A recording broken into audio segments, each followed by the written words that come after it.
আপনি নতুন প্রবাসে আসছেন, আপনি অনেক ভালো কাজ জানেন, আপনি অনেক ট্যালেন্ট বা আপনি অনেক কিছু জানেন, আপনি অনেক চালাক। চুপ থাকবেন। প্রথম অবস্থায় যারা আপনার রুমমেট থাকবে তাদের সাথেও আপনি চুপ থাকবেন, তাদের সাথে ভালো ব্যবহার করবেন, ভাই বলে চাচা বলে সম্বোধন করবেন। তারা যদি আপনার সাথে খারাপ ব্যবহারও করে, আপনি তাদের সাথে সুন্দর আচরণ করে সুন্দরভাবে কথা বলবেন, প্রয়োজনে সালাম দিবেন, কোনো সমস্যা নেই। সম্মান দিলে সম্মান পাওয়া যায়। তো চালাকি করতে যাবেন না নতুন আইসা, আমি এটা জানি সেটা জানি এই সেই, তাহলে কিন্তু আপনাকে হান্দা করাই দিবে। আপনি আর দাঁড়াইতে পারবেন না, যে আপনাকে কোম্পানির কাছে বা আপনার সুপারভাইজারের কাছে বলে দিবে যে আপনি ওভার পণ্ডিত। তাহলে আপনার নামে প্রথমে একটা কমপ্লেন প্লাস হয়ে যাবে। তো এটা করা যাবে না। আপনি প্রথমে চুপ থাকবেন, কি পারেন না পারেন সেটা আপনি পরে কর্মের মাধ্যমে আপনি সবাইকে দেখাবেন। কারণ নতুন একটা লোক আসলে সবাই কিন্তু খোঁচা মারে, সবাই চায় যাতে এই লোকটা নিচে থাকুক, উপরে উঠতে না পারে।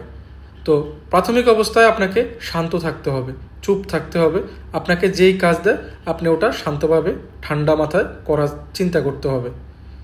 কোনোভাবে কারোর কাছে কোনো চালাকি বা কোনো কিছু শেয়ার করা যাবে না। মানুষ আপনি নতুন এসেই কিন্তু প্রবাসে সবাইকে চিনবেন না, কারণ সবার মন মানসিকতা একরকম না।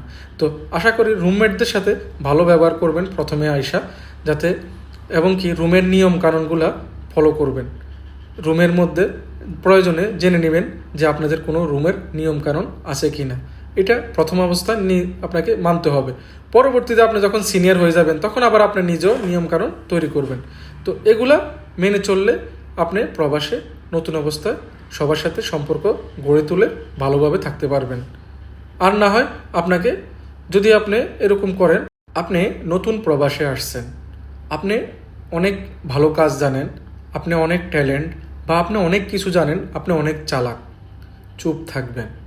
প্রথম অবস্থায় যারা আপনার রুমমেট থাকবে তাদের সাথেও আপনি চুপ থাকবেন, তাদের সাথে ভালো ব্যবহার করবেন, ভাই বলে চাচা বলে সম্বোধন করবেন। তারা যদি আপনার সাথে খারাপ ব্যবহারও করে, আপনি তাদের সাথে সুন্দর আচরণ করে সুন্দরভাবে কথা বলবেন, প্রয়োজনে সালাম দিবেন, কোনো সমস্যা নেই। সম্মান দিলে সম্মান পাওয়া যায়।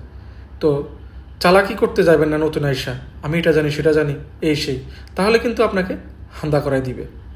আপনি আর দাঁড়াইতে পারবেন না, যে আপনাকে কোম্পানির কাছে বা আপনার সুপারভাইজারের কাছে বলে দিবে যে আপনি ওভার পণ্ডিত। তাহলে আপনার নামে প্রথমে একটা কমপ্লেন প্লাস হয়ে যাবে। তো এটা করা যাবে না।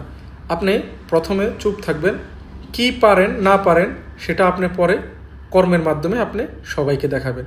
কারণ নতুন